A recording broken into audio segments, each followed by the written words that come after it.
Legendary crafting has finally come to Fallout 76. You can now select the exact legendary effect you want each star. This is a system that the player base has longly anticipated, and it is finally here in the game. Now that we have this newfound freedom from RNG, how do we unlock the ability to craft these mods in the first place? Well, it's simple. More RNG, of course! To start, go to any workbench and simply scrap any unwanted legendary item, like you would any other item. When you do this, you will have a chance of obtaining one of the legendary effects on the item you scrapped as a box mod, or unlock the ability to craft the mod outright. I will offer a fair warning, the chances of receiving either of these items are very low. After scrapping around 600 legendary weapons and armor, these are all the plans I unlocked and the box mods I received. Yeah, that's a pretty terrible conversion rate, I'm not gonna lie. Anyway, now that you understand how the system works, what should you be chasing? What should you be scrapping? What should you be keeping? Is there any point to scripting anymore? Well, I got the answers for you guys, so let's get into it. To begin, it is important to understand what effects you should be chasing to begin with. To help, I have made a table showing the best legendary effects for the weapons and armor, as well as the materials they cost to create. So let's get started with the weapons.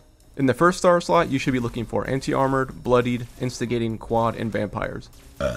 These effects have been the meta in Fallout 76 for quite some time and truly are the cream of the crop when it comes to doing raw damage and their pure versatility. However, with the Milepost 0 update, Medics has received a notable buff, making it a contender as one of the top dogs as one of the best legendary effects in the game. In the second star slot, you should be looking for Explosive, Rapid, Vital, and VATS Enhanced, as well as heavy hitters for those melee players out there. For the third star, you're looking for Durability, Lightweight, Lucky, Swift, and VATS Optimized. Moving on to Legendary Armor, the only effects in the first star slot you should really consider are Overeaters and Unyielding.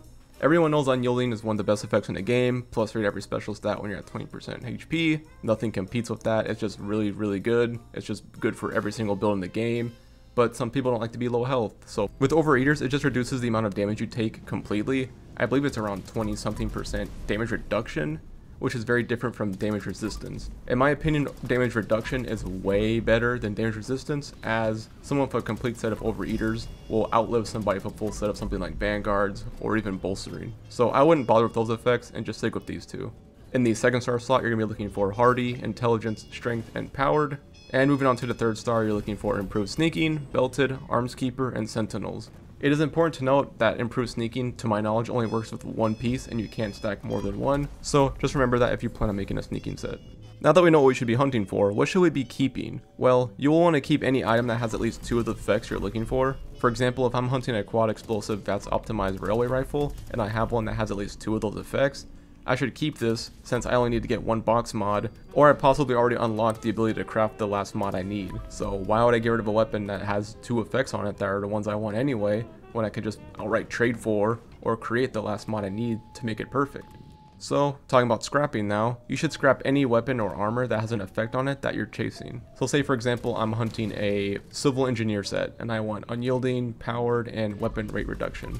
If I get a piece of that has any of those effects on it, obviously keep that piece. However, if you get pieces that aren't that have the effects that you do want, scrap those for the potential of learning the mod or getting the box.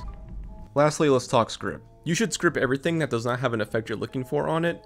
The weapon on screen, for example, why would I keep this weapon and try and scrap it for a plan if it doesn't have anything on there to begin with that I'm looking for? It just doesn't make any sense. I would highly advise everyone to stock up on scrip and wait for one of the special legendary sales to happen, as this would be the best way to get random legendaries that might possibly have the effects you're looking for and help you unlock those plans that you're after. Otherwise, you can use your script to buy legendary modules, which you're going to be needing a lot of anyway to create the box modules, so just keep a lookout for things that you don't necessarily need to scrap, as you can sell those for script.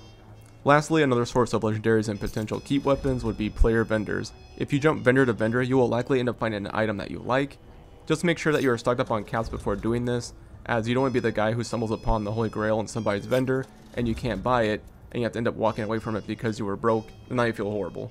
So please, don't be that guy. It's not a good feeling. I don't want you guys to experience that.